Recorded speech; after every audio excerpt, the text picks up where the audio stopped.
저는 강력계 형사입니다. 저는 10수년간 현장에서 여성과 아동 장애인을 대상으로 성폭력한 사건을 제가 끊임없이 수사해 왔습니다.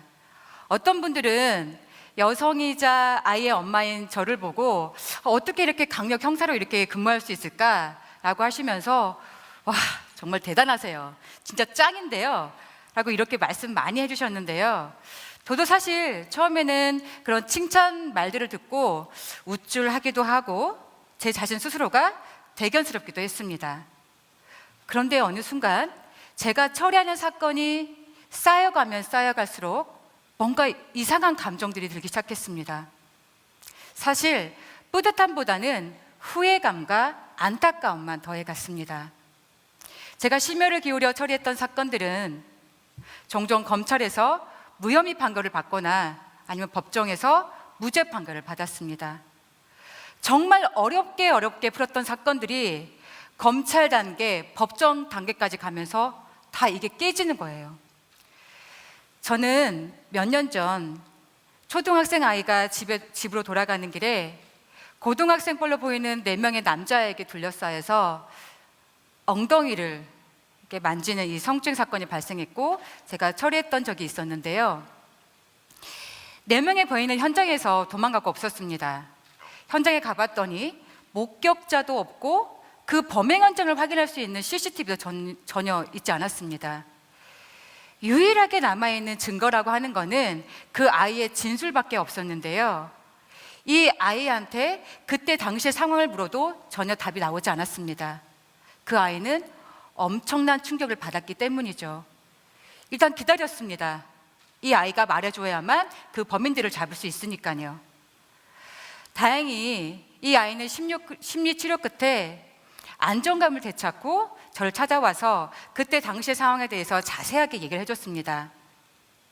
시간은 좀 걸리긴 했지만 저희는 결국 4명의 범인을 검거했습니다. 그런데 이 4명의 범인은 이렇게 얘기를 하더군요. 형사님, 그게 무슨 성추행입니까? 지나가다가 보니까 너무 예쁘던데요. 엉덩이가 너무 예뻐서 그냥 토닥토닥 해줬을 뿐인데 이게 무슨 성추행이라고 이렇게 얘기하시나요? 이렇게 변명을 하는 거죠. 저는 죽었다 깨나도 이 사건은 처벌을 해야 된다고 생각했습니다.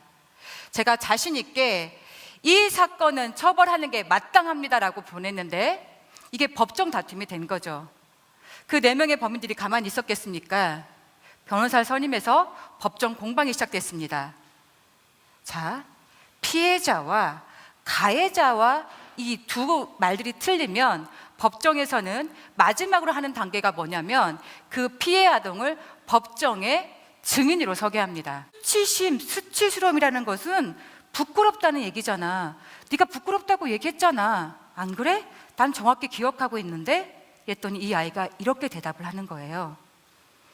형사님, 제가 수개월이 지나도록 그 사건을 잊을 수가 없습니다.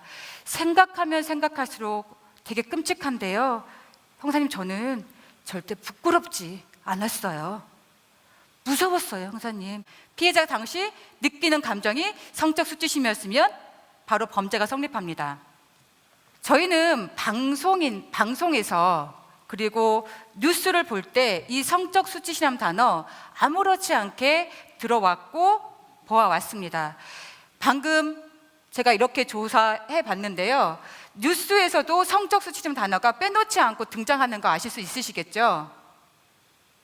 성범죄와 관련해서 성적 수치심은 절대 빠지지 않습니다. 그런데 저는요, 언제부터인지 모르게 이 성적 수치심이라는 게 도대체 뭐지? 도대체 어떤 감정이라는 거야? 의구심이 들기 시작했어요. 그래서 제가 궁금하면 물어보라고 해서 인터넷에 한번 물어봤습니다. 성적 수치심은요, 스스로를 부끄러워 느끼는 마음이래요. 이것은 수치스러운 행동을 할 경우에 느낀다고 합니다. 자, 그러면 여기서 제가 질문 하나 드리도록 하겠습니다.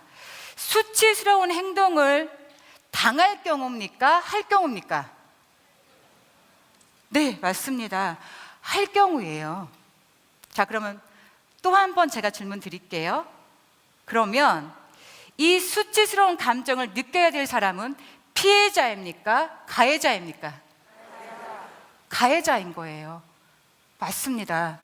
1000개의 사건이 있다고 하면 그 안에 1000명의 피해자가 있었습니다.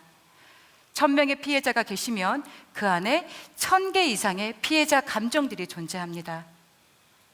우리요, 그분들이 느끼는 감정 그대로 한번 인정해주고 공감해주고 지지해 보시자고요. 절대 우리가요, 수치스러웠니 부끄러웠니 이런 말 함부로 쓰시면서 그분들의 감정을 강요시키지 말자고요. 바로 지금부터 우리가 행동할 때입니다. 제 강의 들어주셔서 너무나 감사합니다. 고맙습니다.